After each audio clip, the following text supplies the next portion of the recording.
आज हम बात करेंगे चाइना से जो प्रोसीजर है मोबाइल फ़ोन और कोई सभी गुड्स को इंपोर्ट करने का। नमस्कार दोस्तों, मैं योगेश गैजेट्स एंड टेक्नोलॉजी में आपका बहुत बहुत स्वागत करता हूं।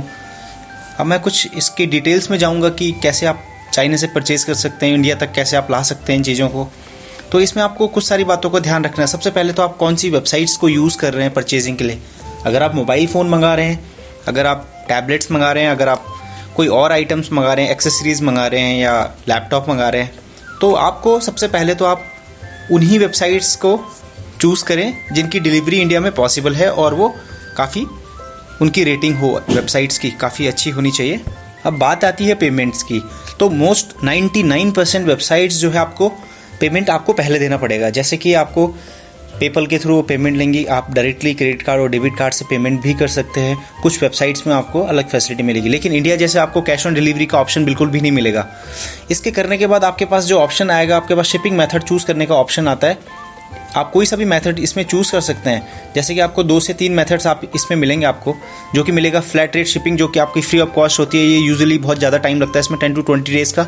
और एक्सपेक्टेड शिपिंग 3 to 5 डेज़ और 7 डेज़ मैक्सिमम आपको लगता है। तो इसमें आपको जो शिपिंग मेथड्स है, जो अब मैंने सेकंड वाली जो बात करी, इसमें आपको एयर मेल के थ्रू, यूजुअली जो फास्ट शिपिंग होती है वो एयर मेल्स के थ्रू होती है, जो आपके पास कार्गो प्लेन्स के थ्रू ये शिपिंग होती है इंडिया में, जो कि फेडेक्स, DHL और DTDC जैसी कंपनियां करती हैं। लेकिन अगर हम बात करें जो स्लो प्रोसेसिंग जो शिपिंग होती है उसकी बात करेंगे, तो वो होती है लगभग 10 to 20 डेज़ के अंदर। आपके पास जल्दी भी वो आइटम आ सकता है, क्योंकि आजकल फैसिलिटी काफ़ी इंप्रूव हो चुकी हैं। जो आपको मिलेगा वो मिलेगा पोस्ट एनएल के थ्रू, और जो कि नीदरलैंड पोस्ट जिसको बोलते हैं हम लोग, और गति के थ्रू मिलता है। और आपके पास इंडियन पोस्ट के थ्रू ये घर पे पहुंचेगा। ये तो खाली इंटरनेशनल शिपिंग आपको आपके कंट्री तक पहुंचाता है, उसके बाद आपको पोस्ट ऑफिस डिलीवर करता है, जो फ्री ऑफ कॉस्ट शिपिंग होती है। लेकिन DHL और उसके केस में आपके पास, लेकिन इससे पहले एक ऑप्शन और आता है, कस्टम्स। अगर आप मोबाइल फ़ोन चाइना से इम्पोर्ट करवा रहे हैं या हांगकॉन्ग से करवा रहे हैं, आप किसी भी कंट्री से आप अपने कंट्री में मोबाइल फ़ोन या टैबलेट या लैपटॉप इंपोर्ट करवा रहे हैं, तो उस पर कस्टम वाले अपनी एक ड्यूटी चार्ज करते हैं। अब ड्यूटी का जो अमाउंट है लगभग वो होता है, डिपेंड करता है, इलेक्ट्रॉनिक्स आइटम में वो जाता है 28% to 42%। अब मैं अपने 2 सिनारियो इसके सामने रखूँगा आपके सामने। मैंने 2016 सितंबर के महीने में अपना MI5 चाइना से इंपोर्ट करवाया, तो उस टाइम पे जो प्रोसेस मैंने फॉलो किया वो मैं आपसे डिटेल में बात करूँगा। तो इसमें सबसे पहले तो वो आइटम मेरे को पड़ा था उस टाइम पे $360 का चाइना से। उसके बाद उन्होंने जो शिपर था मैंने ये gearbest.com से ख़रीदा। उसके बाद जो शिपर था, शिपर ने क्या किया, उसका जो प्राइस इनवॉइस में मेंशन किया वो $150 मेंशन किया। ठीक है, वो इंडिया के एयरपोर्ट पे आया, दिल्ली पे। मैं अभी दिल्ली से अलग रहता हूँ, दूसरे स्टेट में मैं रहता हूँ। लेकिन उसके बाद जो प्रोसेस था, उसके बाद कस्टम अपने पास उस आइटम को वो डायरेक्टली कस्टम के पास आता है। फिर वो जो इनवॉइस होती है वो वहाँ से छूटती है, और उसके लिए हमको ड्यूटी अमाउंट पे करनी होती है। अगर ड्यूटी नहीं है तो ड्यूटी फ्री हो जाता है। लेकिन 99% केसेस में आप नहीं बचोगे कस्टम देने से।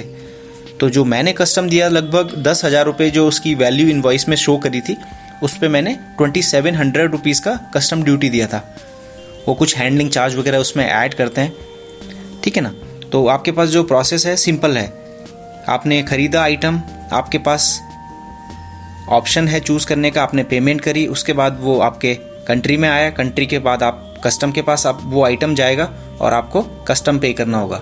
और कस्टम पे करने के बाद आपके पास एक और ऑप्शन आता है, जिस ऑप्शन को हम बोलते हैं रोड परमिट। अगर आप दिल्ली एयरपोर्ट से कहीं दूर रहते हैं, इन द सेंस आप दूसरे स्टेट में रहते हैं, सपोज़ आप पंजाब, हरियाणा, जहाँ पे इंटरनेशनल फ़्लाइट्स नहीं आती हैं, फॉर एग्जांपल आप हरियाणा में रहते हैं, तो हरियाणा में अगर इंटरनेशनल फ़्लाइट नहीं आती हैं तो आपको रोड परमिट की ज़रूरत पड़ेगी।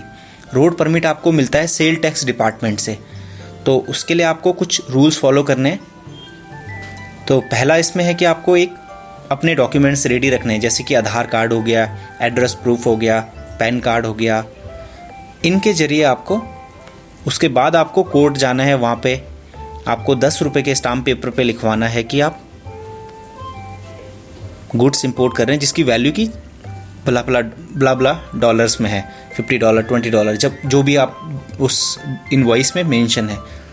उसके बाद उस स्टाम्प पेपर को लेके आपको सेल टैक्स डिपार्टमेंट पे जाना, जहाँ पे कि आपको अपना एड्रेस प्रूफ, आधार कार्ड, पैन कार्ड सबमिट करना। वो जो भी अपना टाइम लेंगे आपको फॉर्म 17 प्रोवाइड करेंगे। इससे पहले आपको एक चीज़ और करनी है, KYC वेरिफिकेशन, जो कि आपको DHL करवाएगा। यूजुअली मैं DHL की शिपिंग यूज़ करता हूँ और मैंने अपना KYC उसमें करवाया हुआ है। KYC का मतलब ये है कि आपको ज़्यादा परेशानी नहीं होगी और आपको कुछ डॉक्यूमेंट्स उनको भेजने हैं।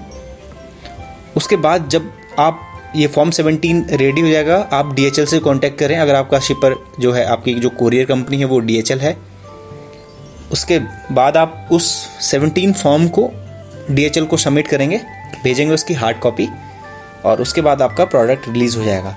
अब मैं दूसरा केस आपको बताता हूँ दोस्तों। मैंने दूसरे केस में हुआवे इसको वैसे पढ़ते हैं, हम लोग इंडिया में हुआई बोलते हैं, ऑनर मंगाया चाइना से। तो जब मैंने इंपोर्ट किया चाइना से, जो उसका परचेजिंग प्रोसीजर था वो सेम था, ठीक है ना। मैंने ऑर्डर किया, वो कस्टम्स के पास आया, मैंने कस्टम ड्यूटी पे करी। लेकिन इस टाइम शिपर ने एक बिग मिस्टेक कर दिया। उन्होंने क्या कर दिया, जो इनवॉइस था, कॉमर्शियल इनवॉइस था, उस पर $50 की वैल्यू मेंशन कर दी, जो कि कस्टम वालों ने पकड़ा और कस्टम वालों को लगा ये हमारा बेवकूफ़ बना रहे हैं, और उन्होंने उसकी वैल्यू 10,000 रुपये मेंशन करी और उस पर 4700 रुपीज़ का कस्टम चार्ज लगा दिया, जो कि मुझे on the time of delivery पे करना पड़ा। तो दोस्तों, इसका कोई फिक्स चार्ज नहीं है। आपको 18% या 28% से लेकर 42% तक आपको कस्टम ड्यूटीज़ पे करनी है, और वो पे करनी पड़ेगी आपको। कुछ आइटम्स हैं, जैसे आप अगर छोटे आइटम्स मंगा रहे हैं $50 से, रियल में उसकी वैल्यू कम है, तो उस पर आपको कस्टम शायद नहीं पड़ेगा। कोई गिफ्ट आइटम्स हैं, उस पर आपको कस्टम ड्यूटी नहीं पड़ेगी। लेकिन यूजुअली आप अगर मोबाइल फ़ोन मंगा रहे हैं, कोई सा भी इलेक्ट्रॉनिक्स आइटम आप चाइना से इंपोर्ट करवा रहे हैं, तो प्रोसीजर आपका सेम होगा। आपको ख़रीदना है, वो कस्टम्स के पास आएगा, कस्टम उसको चार्ज फिक्स करेगा, उसके चार्जेस।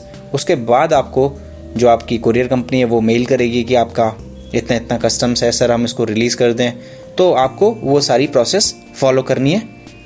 अगर आपका कोई कमेंट है, आप कोई परेशानी से जूझ रहे हैं इस तरीके की, तो आप कमेंट कर सकते हैं। मैं आपको सॉल्यूशन का हो सके तो जवाब दूंगा, अगर मेरे को लगता है कि ये मेरे उसमें है।